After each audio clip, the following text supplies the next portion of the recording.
the MOGA XP5-A Bluetooth controller from PowerA. This controller was sent to me by PowerA to do a review on. I had it for about 5 to 6 months. I wanted to do an extensive, play through with it. I wanted to do everything, see what I can use it for, see how often I used it, and that way I can do a comprehensive review on it. This review is not sponsored by PowerA. I just wanted to let you know that they did send me the controller, but it's not sponsored by them. Let's talk about the features really quick of this controller. It has an integrated 3000 milliamp power bank, so you can charge your phone while you use the controller. I'll be showing you that in just a moment. Mappable advanced gaming buttons, which are the buttons that are on the back right there. Personally, I didn't really use these, but if you're the type of person that you like to have extra buttons that you can map for quicker access, then that'll work for you. It's the same It's the same button mapping concept that they have on the Nintendo Switch controllers and their Xbox controllers. Detachable phone clip, which is this little doohickey right here. It's actually quite nice, and it has a pretty decent range as far as connecting with the phone. Going on the back here so we can see more features. Familiar form factor, which is the design of the controller itself, which we'll talk about that in a moment. Wireless wired switch, which is this little switch right here in the middle. You toggle that switch, move it back and forth to determine if you're going to be using it Bluetooth or you're going to be using it wired via the USB connections on the top. Battery level indicator, which is right here. Power bank switch, which is this switch right here that you can toggle back and forth if you're going to be charging your phone while you're using your phone or not. Just fair warning, of course, it's going to drain the power of the controller itself. So depending on how much power your phone uses, you're going to be draining this. Anti-tip kickstand, which is on the back of the clip right here. It's that little thing right there. I'll show you how that works. And precision analog sticks. Now the analog sticks, I actually like the analog sticks quite a bit. It's the same analog sticks that are on the Nintendo Switch and I believe the Xbox controllers that they have. It's a smaller analog sticks as opposed to the larger ones that they have on some of the wired controllers. And I actually prefer the smaller ones. I feel like the design on the smaller ones are a little bit better than the larger ones. So that's always a positive. Stay charged with integrated power bank. It's on the fly button mapping with advanced gaming buttons. Adjustable phone clip included. Connect via Bluetooth or USB to your phone, tablet, PC, or TV. Meaning that you can use this for quite a bit of applications. If you have your PC with a Bluetooth adapter to connect this wirelessly, you can do so. Or if you don't, like myself, I can't connect wirelessly to my PC, I can connect it wired directly. Apparently you can use this also on VR. I don't have a VR set to test it on, so I can't really do that.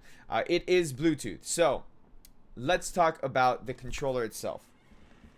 Let's talk about how it feels. How does this controller feel in my hands playing through an extended period of time?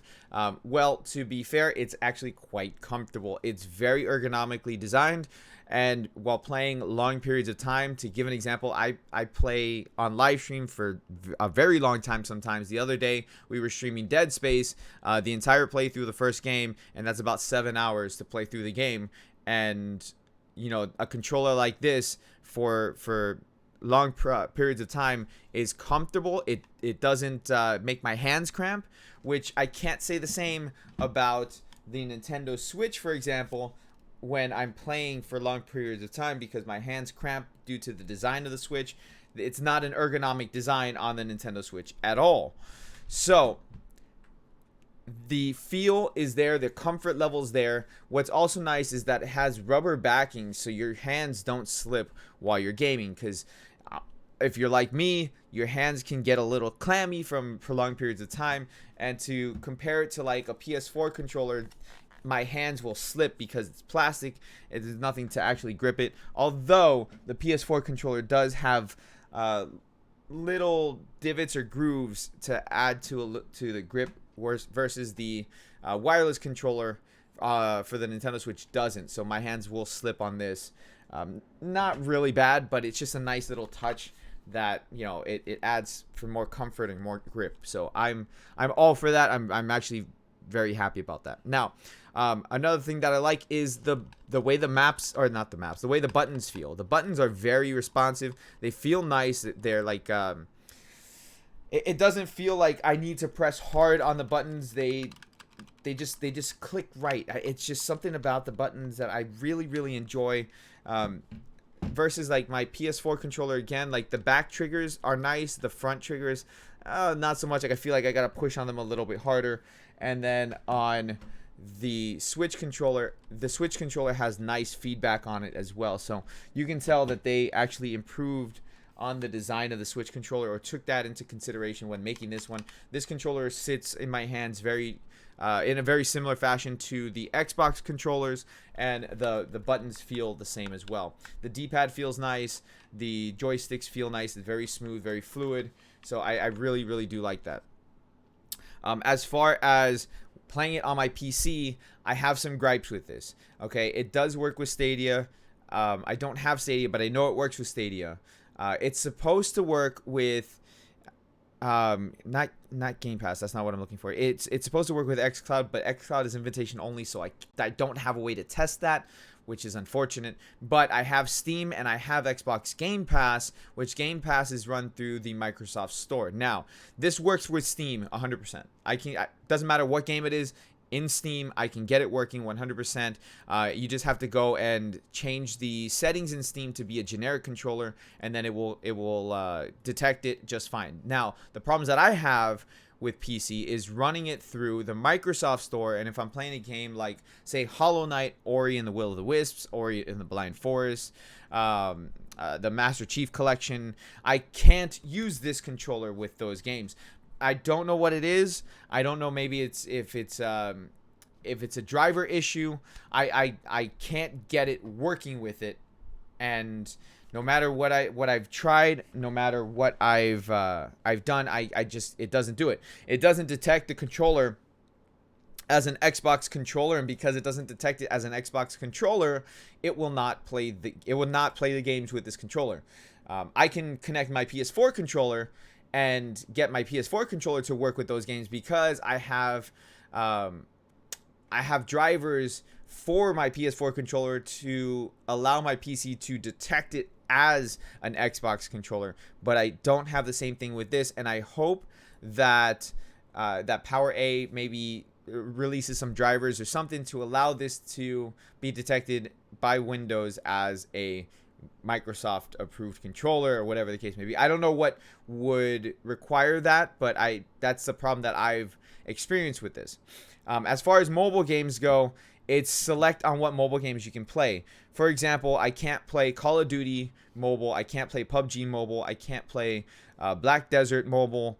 Those are just some of the games that I've tested with this controller. It doesn't work. Even though those games do work with controllers, they only, as of right now, work with Xbox controllers. Now that's an issue with the games itself. It's not really an issue with the controller. I just wanted to mention that. So it's not a negative on the controller, but again, if there were some drivers available to allow your phone to detect it as a Microsoft controller, then again, it could work. I don't know what would be needed in order to do that. That's something that I would like to see PowerA address, because this controller, honestly, could be like your one-stop controller for a lot of different things. Now, I tried using it on PS4. It doesn't work. I wish it would. It would be fantastic, just because it's Bluetooth, and PS4 controllers connect Bluetooth or wired. If I connect this to my PS4, it doesn't detect it. If I try it, there's no way for me to sync it up to my PS4. It would be fantastic if I could, because again, you're talking about this could potentially be a one-stop for everything. It does not connect to my Nintendo Switch. I had to test it. It does not connect to my Nintendo Switch. There's nothing I could do to potentially get it connected. So that's a bummer. I don't have an Xbox to test this on. If I did, trust me, I would test it, but I don't. Other than that, it works just fine. And again, on PC is honestly on PC is what I use this most for, like playing Resident Evil 3, playing basically any of the Steam games that I have. Attack on Titan 2 Final Battle, Alien Isolation, they Let It Die, they all work with this. So that works for me because honestly, like I'm okay with that.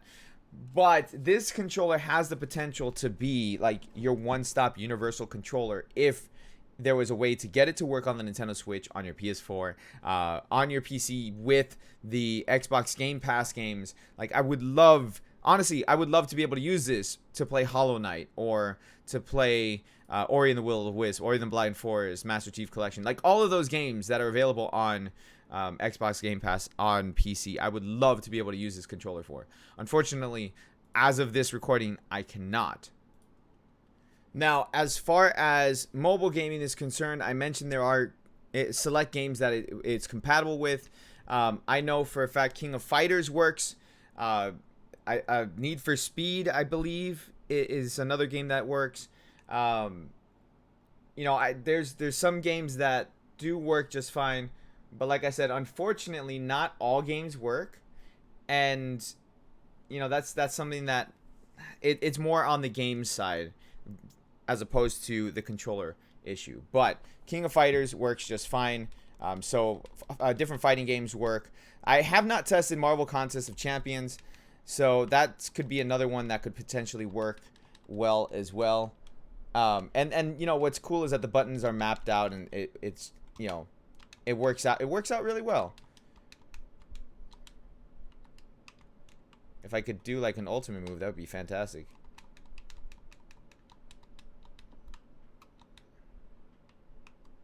But anyway, so you see it's working, and it's fine. Why is it now? Oh, I don't have. Okay, so it's not. It's on cooldown. Game is ready. All right, that's fine. Yeah, see, it works just fine. Now, as far as like the size of the controller, the size of the phone. The phone that I'm using is a OnePlus 7T McLaren, which is actually a decently sized phone. I have two different phones, and I tested it on both. This is the larger phone, and I'm using the phone case with it, so that's really nice as well.